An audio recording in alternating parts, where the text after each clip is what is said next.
ఇప్పుడు రీసెంట్ గా బంగ్లాదేశ్ లో హిందువులను ఇట్లా తగలబెట్టేసి అక్కడ ప్రజలందరూ ఎంజాయ్ చేస్తున్నారు, అట్లా వీడియోలు వస్తున్నాయి. దానికి మీరు ఏమంటారు? రీసెంట్ గా కాదు, ఎప్పటి నుంచో బంగ్లాదేశ్ కావచ్చు, పాకిస్తాన్ కావచ్చు, చైనా కావచ్చు, ఇండియా మీద విషయం కక్కుతూనే ఉన్నాయి. ఇది కొత్త ఏం కాదు. కానీ హిందువుల్ని అట్లా చంపడం చాలా అన్యాయము. ఒకప్పుడు బంగ్లాదేశ్ ఇండియాలో ఒక భాగమే. సో మన దేశం నుండి విడిపోయినటువంటి ఆ మొక్క, ఆ తొక్క ఇప్పుడు ఇలాగా హిందువుల మీద దౌర్జన్యం చేయడము, హిందువులకు పెట్రోల్ పోసి తగలబెట్టడం అనేది చాలా దుర్మార్గం. మన మోడీ గారు ఏమంతా వదిలేయరు. అది చిన్న తోక ముక్క లాంటిది అనమాట. ఇండియాతో పోల్చుకుంటే ఖచ్చితంగా యాక్షన్ తీసుకుంటారు. పాకిస్తాన్కే గట్టిగా బుద్ధి చెప్పిన మోడీ గారు బంగ్లాదేశ్ చెప్పకుండా ఉంటారా? ఖచ్చితంగా చెప్తారు. Wait and see. అంటే అక్కడ హిందువులు అట్లాంటి వాళ్ళు చాలా మంది ఆల్రెడీ చనిపోతున్నారు, లేకపోతే చాలా మంది ఇట్లా గాయపడుతున్నారు. మరి ఇప్పటి వరకు ఎవరు రెస్పాండ్ కాలేదు కదా? రెస్పాండ్ అవుతారు. ఈ రోజు కదా ఇన్సిడెంట్ అయింది. ఆ లెక్కన చూసుకుంటే 4-5 days నుంచి అయితేనే ఉంది అక్కడ. అదే బంగ్లాదేశ్ నుండి కూడా చాలా మంది శరణార్థులు వచ్చి మన వెస్ట్ బెంగాల్లో ఉన్నారు. మనం కూడా వాళ్ళకి అదే ట్రీట్మెంట్ ఇవ్వాలని నేనైతే కోరుకుంటున్నాను. ఎనీవే, ఇలాగ హిందువుల మీద ఈ మధ్య కాలంలో చాలా దాడులు జరుగుతున్నాయి. హిందువుల మీద చాలా విషయం కక్కుతున్నారు. హిందూ సినిమాలు ఆపేస్తున్నారు, హిందూ దేవుళ్ళు తిడుతున్నారు, హిందూ దేవాలయాలు కూల్చేస్తున్నారు, హిందువులను కూడా పెట్రోల్ పోసి తగలబెట్టేస్తున్నారు. ఇది చాలా విషంస్కృతి.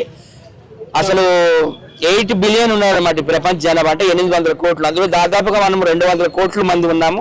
ఖచ్చితంగా 200 కోట్ల మంది కూడా తిరగబడతారు, బంగ్లాదేశ్కి బుద్ధి చెప్తారని నేనైతే అనుకుంటున్నాను. బంగ్లాదేశ్ ఇందాక చెప్పినట్టు ఒక చిన్న తోక ముక్కలేదు అనమాట. అదేం పెద్ద దేశం కాదు, అంత సీరియస్ గా తీసుకోవాల్సిన అవసరం కాదు.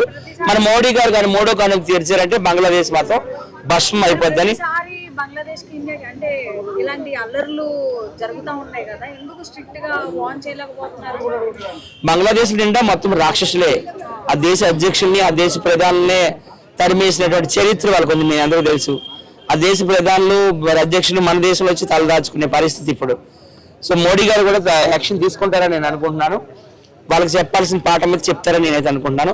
భయపడాల్సిన పని లేదు. హిందువులందరూ కూడా ధైర్యంగా ఉండండి. మనం తక్కువగా లేము. దాదాపుగా ప్రపంచవ్యాప్తంగా 2 బిలియన్ ఉన్నారు, 200 కోట్ల వరకు హిందువులు ఉన్నారు. కాబట్టి భయపడాల్సిన పని లేదు.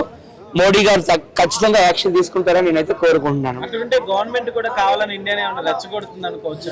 బంగ్లాదేశ్ అంటే అందరికీ తెలుసు అదే కంట్రీ అనేది. అది ఒక టెర్రరిస్టుల కంట్రీ, ముస్లిం టెర్రరిస్టుల కంట్రీ. అది పాకిస్తాన్ కావచ్చు, బంగ్లాదేశ్ కావచ్చు. ఇది కొత్తగా చెప్పుకునేది ఏది లేదు కదా. వాళ్ళు ఎప్పటికప్పుడు విషయం కక్కుతూనే ఉంటారు. వాళ్ళ తోక ఎలా ఖర్చు చేయాలి మన మోడీ గారికి తెలుసు.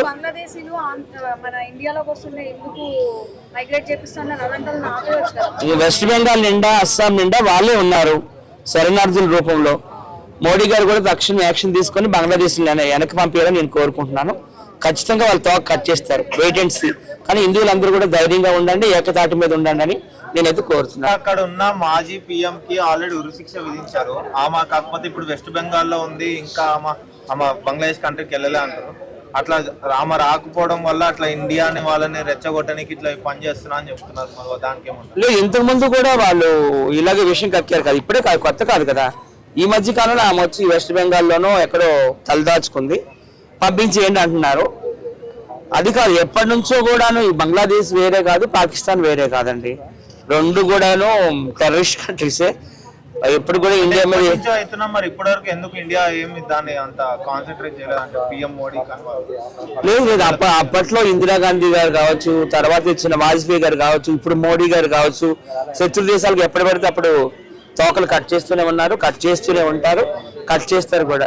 ఉపేక్షించేది లేదు. వాళ్ళ దగ్గర నుంచి కొంతమంది ఇప్పుడు IPL స్టార్ట్ అవుతుంది కాబట్టి వాళ్ళ ప్లేయర్స్ కూడా చాలా మంది మన దగ్గరికి వచ్చి ఆడే ఛాన్సెస్ ఎక్కువ కనిపిస్తా ఉన్నాయి. వాళ్ళు ఏమంటారు? పాకిస్తాన్ ని బాయ్కాట్ చేసినట్టు బంగ్లాదేశ్ కూడా మరి బాయ్కాట్ చేయాలి. ఎందుకంటే దాని కలర్ కూడా బయటకు పడిపోయింది కదా. పాకిస్తాన్ ఒక తాను అయితే ఆ తానులో ఇది కూడా ఒక చిన్న మొక్క అని తేలిపోయింది కదా. సో వీళ్ళు కూడా బ్యాన్ చేస్తే ఒక పని అయిపోతుంది అనమాట. అంటే కొంతమంది ఇన్ఫ్లుయెన్సర్ చెప్తున్నారు, అంటే ఎట్లా అంటే ఇప్పుడు ప్లేయర్ అయితే ఏమి అట్లా అపోజ్ చేయలేదు కదా, అట్లా వాళ్ళ కంట్రీలో అట్లా కొంతమంది రాజకీయ నాయకులు ప్రజలు అట్లా చేస్తున్నారు. దానికి ఇట్లా ప్లేయర్ని ఎందుకు ఇట్లా సపరేట్ గా బ్యాన్ చేయడం అని చెప్తున్నారు. మరి దానికి ఏమంటారు? ఇప్పుడు నాయకులు విషయం కక్కుతున్నారు, రేపు పొద్దున ప్లేయర్లు కూడా విషయం కక్కుతారు మన ఇండియా మీద. సో మొత్తానికి బ్యాన్ చేస్తే ఒక పని అయిపోద్దని నేనైతే అనుకుంటున్నాను. పాకిస్తాన్ ప్లేయర్లు మనం ఎప్పుడు దూషించలేదా? వాళ్ళు పిచ్చపాటుగా మాట్లాడలేదా? వాళ్ళు ఇండియా మీద విషయం కక్కలేదా? వీళ్ళు కూడా కక్కుతారు. వీళ్ళ టైం వచ్చింది ఇప్పుడు. కానీ భయపడాల్సిన పని లేదు. అది ఏంటి ఏదో అన్నట్టు తోక పార్టీ అన్న చూడు, మనం అలాగా అది తోక దేశం. దాని తోక ఎలగ జాడించాలి మన మోడీ గారికి తెలుసు. Thank you. బంగ్లాదేశ్కి అసలు వెళ్ళకండి, పాకిస్తాన్కి వెళ్ళకండి. ఎందుకు వెళ్తున్నారు? ఇండియా ఎంత పెద్ద country, very largest country in the world. అక్కడికి వెళ్ళాల్సిన పని ఏంటి? ఎంతో మంది నేపాల్ వాళ్ళు అందరూ వచ్చి మన దగ్గర బతుకుతున్నారు కదా, మనం ఎందుకు అక్కడికి వెళ్ళడం? వేరే దేశాలకు ఎందుకు వెళ్ళడం? మన శత్రు దేశాలకు ఎందుకు వెళ్ళడం? మన ఇండియాలోనే ఉందాం, మన ఇండియానే డెవలప్ చేసుకుందామని నేను చెప్తున్నాను. అమెరికాకి వెళ్ళిన వాళ్ళకైనా, ఆస్ట్రేలియాకి వెళ్ళిన వాళ్ళకైనా, కెనడా వెళ్ళిన వాళ్ళైనా, దుబాయ్కి వెళ్ళిన వాళ్ళైనా, లేకపోతే ఇంగ్లాండ్కి వెళ్ళిన వాళ్ళకైనా నేను చెప్పేది ఒకటే, మన దేశంలో ఉందాము. మీ యొక్క నాలెడ్జ్ని మన దేశం కోసం ఉపయోగించండి, మన దేశాన్ని ఇంకా డెవలప్ చేసుకుందాం. వేరే దేశాలకు వెళ్ళడం ఎందుకు? అక్కడ మీరు ఇలా డిస్క్రిమినేషన్కి లోనే ఇబ్బందులు పడడం ఎందుకని నేను ప్రతి ఒక్కరికి చెప్తూనే ఉన్నాను. Thank you. ఈ వీడియో కనుక మీకు నచ్చినట్లయితే లైక్ చేయండి, షేర్ చేయండి. మరిన్ని వీడియోస్ కోసం మా ఛానల్ని సబ్స్క్రైబ్ చేయండి. మీ అభిప్రాయాలు మాకు కామెంట్స్ రూపంలో చెప్పండి. మరిన్ని వీడియోస్ కోసం మా ఛానల్ని సబ్స్క్రైబ్ చేయండి.